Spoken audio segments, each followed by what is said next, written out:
Olá pessoal, bem-vindos aos Exploradores Literários Book Club e hoje as coisas vão ser um pouquinho diferentes. Se você é novo por aqui, nós fazemos uma leitura conjunta e conversamos numa conversinha cheia de spoilers sobre alguns capítulos de determinado livro todas as quintas-feiras. O que é que nós temos de diferente? Bom, eu sou a Mila, do milaarkin.com, e esse daqui que está comigo hoje é o Junji, do Junji's Vibes. O que acontece? O Junji está sempre conversando comigo, só que o Junji está fazendo uma viagem para o Brasil e ele ficou doente da garganta e não pôde gravar comigo hoje. Então, gente, nós vamos ter uma conversa de amigo comigo e com vocês. Então, vai ser assim. Espero que seja boa. E vamos começar. A primeira coisa que eu tenho pra falar pra vocês é: gente, mordeu a língua. A gente falou mal da Farrah da última vez. A gente falou que a pobrezinha ficou lá jogando verde, falando cretinice com o Lucian. E no fim das contas, né, todo mundo ficou com aquela cara de: meu Deus, o que é isso? Como é que o pai dela tava chegando ali? Bom, não era o pai dela, era uma puca. A puca é um monstro que se transforma no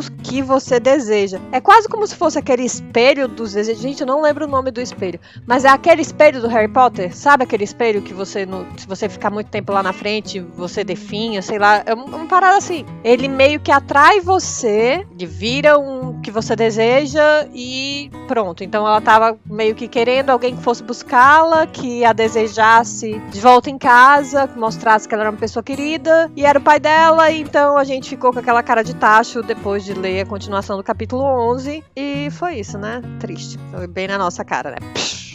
Certo. E aí o que acontece nesses capítulos 11 ao 15? Acontece uma aproximação da Farrah com o Tamlin, porque, né, nós temos que ter um romance, enfim, isso daqui é um livro de jovens adultos, né? Então tem que haver um romancezinho aí. Porque, enfim, né, Junji, não existe um livro de jovens adultos sem ter um romancezinho, pelo menos até agora eu não encontrei nenhum, não sei.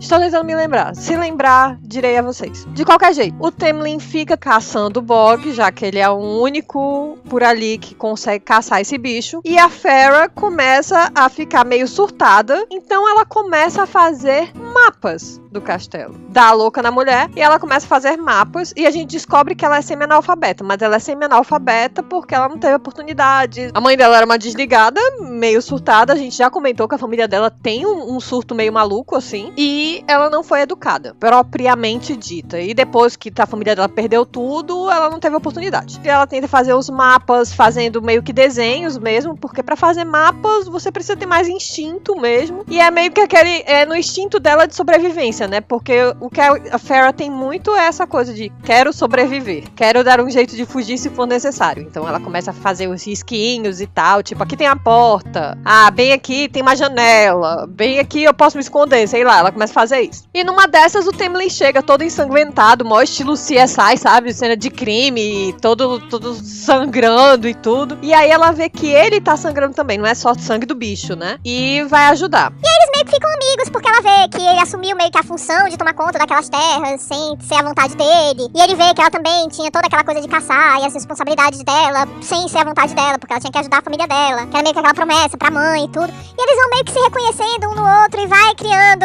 um elo entre os dois e tal, pra criar o amor e tudo. É bonitinho, assim, vai criando uma amizade. E nisso, no passar de dias. Isso é uma coisa legal dessa autora, porque tem livro, cara, que é muito esquisito. Vou falar de Shakespeare pra vocês. Não me achem esquisita, tá certo? Porque eu leio de tudo, então todo mundo acha, assim, Romeu e Julieta, a coisa mais linda do mundo. Cara, Romeu e Julieta é um negócio estranho. É um clássico, é uma coisa muito bonita, muito bem escrita, Mas pense comigo. Um rapaz de uns 17 anos está apaixonado por uma mocinha e vai para uma festa. Nessa festa ele conhece uma menina de 13 anos. 13 anos, tá? Querida Julieta, que é de uma família que não se dá com a família dele. Tudo bem. E de repente, ele decide naquela festa que não estou mais apaixonado pela outra mocinha, estou apaixonado por Julieta. E quero ficar com Julieta. E da noite pro dia, gente, numa festa, o cara decide que é o amor da vida dele, decide que vai casar com a menina, faz aquele negócio todo mundo morre, acontece aquela desgraça toda. Gente, sério, não tem tempo pra se criar um elo, tá certo? Olha, se você é uma pessoa novinha e você está lendo esses livros, gente, não é assim que funciona o amor, tá certo? Desculpa quebrar essa ilusão pra vocês. Não caiam nessa. Não saiam que nem loucos. Não fujam de casa. Não façam esse tipo de coisa. Não é assim, tá bom? Bom, essa autora não faz isso. Ela mostra o desenrolar e as coisas acontecendo com o tempo, que é o normal de você conhecer uma pessoa e ver tantos partes positivas quanto negativas e você conhecer de verdade essa pessoa. Então é isso que acontece com Feyre e Tamlin. Então eles começam a criar uma amizade. E aí nessa história que eles vão criando uma amizade, não sei o que, pra ele meio que compensar ou sei lá, agradecer a Feyre por ela ter ajudado nos ferimentos dele e tal, ele vira assim e diz: Feyre, tá, vou te levar aqui pra a biblioteca porque, sei lá, eu notei que você tem problemas com escrita e eu vou te deixar aqui na biblioteca escritório pra você aprender sozinho, não sei. De qualquer jeito, nessa hora, eu pensei que ia ter aquela cena meio Bela e a Fera, sabe? Tipo, dela ficar maravilhada com a biblioteca, porque tem uma cena que todas as velas se acendem, aquela coisa maravilhosa daquele monte de livro e tudo. Só que não, gente. Ela simplesmente olha pros livros e faz aquela cara de: ai, meu Deus do céu, que coisa mais aterradora e assustadora, esse monte de livro olhando pra mim, e esse monte de título que eu não consigo ler, e é apavorante. E eu fiquei, sabe, foi uma coisa meio... Poxa, todo mundo que ama livro ia ficar com aquela coisa de: uau, uma biblioteca de feéricos com todo o conhecimento do mundo, e ela com aquela cara de... Mas tudo bem. A gente aceita. De qualquer jeito, nessa biblioteca, ela começa a fazer uma seleção de palavras e tal, pra tentar escrever uma carta, porque o objetivo dela lá é escrever uma carta pra família avisando: ó, tem uma maldição e essa maldição pode chegar nos humanos e vocês tudinho podem ficar doentes e vai ser uma desgraça, fujam, certo? Basicamente é isso. O que acontece? Ela tenta e não consegue fazer a carta, porque enfim, ela é semi-analfabeta e é muito difícil pra ela, o que é perfeitamente natural, só que ela fica se admoestando o tempo todo, porque ela tem essa dificuldade. Nesse meio de processo, ela vê um mural. E esse mural, gente, é muito legal, porque ele meio que conta a história da criação de Prythian, não tenho certeza, ou a história da magia se formando lá, a história de uma batalha, e mostra um pouco dos reinos. Primeiro, uma coisa interessante pra gente falar. Esse mural, ele foi pintado por feéricos. Então, eu não sei quanto a gente pode confiar 100% no que tá ali. Porque ele tem uns questionamentos que, gente, ficou na minha cabeça, certo? Eu não consigo parar de pensar nisso. Se você tem uma teoria, não foi explicado em outro livro ainda, e a gente puder discutir isso, é bacana. Ah, e eu digo isso assim, não é 100% confiável, porque foi pintado pelos feéricos. E assim, toda vida que a história é contada só por um lado, você deve desconfiar, né? Imagina se você tá na escola, tem um grupo de amigos e alguém chega falando de outro fulano. Não confie se você conhece só um lado da história. É assim que começa o diz-me-diz, sabe? Nunca é bom. A história, ele tem um caldeirão que tá erguido no meio da ilha de Prythian lá, no mundo, e tem umas mãos femininas, essa tal dessa mão feminina que faz tudo nesse lugar, e tá derramando um líquido, que é um líquido todo colorido, cheio de magia e tal, cheio de runas e palavras e coisas feéricas, e é como se ele derramasse a magia no mundo. Basicamente isso. E nessa hora, nesse momento, aparentemente não tem nada, nenhum sinal dos humanos. E aí fica a minha pergunta: de onde vieram os humanos, gente? Sério, de onde é que veio esse monte de gente? Tipo, os humanos brotaram do nada? Veio simplesmente da terra, puf, pronto, fiz humano. Tá aqui, apareceu, do nada. Tem que ter, gente, de onde é que veio esses humanos? Preciso saber de onde é que vieram. Ele mostra também as cortes. Aqui é a Terra dos Humanos, né? Que foi a única que eu pintei. Aí aqui é aonde a gente tá. Bem aqui é a Terra da Corte Primaveril. Aí bem aqui tem a Terra que seria a Terra do Verão, que em português eu vi que se chama Estival. Tem bem aqui é a Terra do Outono, a Outonal. Tem bem aqui a Invernal, ou do Inverno. Aqui é a Crepuscular. Bem aqui é a do dia e aqui é a da noite. E bem aqui é uma outra ilha chamada de Hybern, ou Iber. Vocês podem me dizer como é que se pronuncia isso. Também tem nesse mural uma batalha, e nessa batalha mostra os humanos sendo massacrados praticamente pelos feéricos. Os feéricos vêm assim, detonam os humanos. E aí fica outra pergunta. Gente, como é que esses humanos sobreviveram? Como é que sobrou algum humano? Porque se os feéricos são como eles são, como é que sobrou alguém? Isso daí deixou a Feyre cheia de dúvidas. Ela ficou com vários pensamentos de onde é que veio essa maldição? Como é que essa maldição se proliferou? Como é que eu faço pra ir pra casa? Tem jeito de fazer isso? Não tem jeito de fazer isso? Então ela disse: bom, vou dar um jeito de perguntar pra quem pode me dizer. E ela descobriu lá no começo dos livros, é porque a gente não comentou. Tem um tipo tipo de férico chamado Suriel. E esse Suriel, ele é um tipo de férico que ele é obrigado a responder as suas perguntas se você capturar ele. Ele tem que te dizer a resposta da coisa e pronto. Ela chega no Lucian e joga um verde assim, vem cá, se por acaso eu quisesse capturar um Suriel, como é que eu ia fazer? E o Lucian meio que joga um verde pra ela, todo ali, sabe, best friend forever, e resolve dizer pra ela como capturar um Suriel. Tipo, ele deu uma de doido, dizendo pra ela como capturar, e a maluca resolveu ir. Agora a doida, ela vai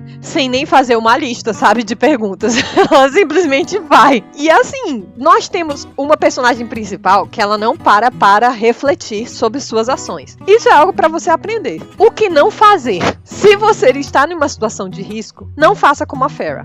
Reflita. Porque se você não prestar atenção em tudo que acontece nesse livro, essa mulher só tá viva por pura sorte divina, porque o livro tem que continuar, porque já era pra ela ter morrido há muito tempo. Vocês vão entender por quê. Ela vai até lá e consegue capturar o tal do Suriel com uma galinha morta. Gente, sério, é um negócio muito cartunesco. Se vocês verem como é que é a armadilha pro Suriel, é uma farofagem tão grande que só lendo. Mas de qualquer jeito, ela captura o bicho e aí ela vem com a primeira pergunta que a gente tem que dar um crédito a ela, porque se essa mulher não é considerada persistente, ninguém é, porque, gente, ela vira e a primeira pergunta é, obviamente, dá pra ir pra casa? E o Suriel, claro que diz, não, minha filha, se você for pra casa, você vai morrer, sua família vai morrer, todo mundo vai morrer, a desgraça vai acontecer, então não vá pra casa. E aí ela diz, tá bom, então não vou pra casa. Aí ela, de repente, ela está sem perguntas, e você pensa, poxa, amiga, tu não fez nenhuma lista, porque vai que a tua primeira pergunta não rolava, então tinha pelo menos ter mais uma lista. Mas não fez nenhuma outra lista. Ela pergunta, bom, e aí, sobre o Tamlin? Sabe alguma coisa ali?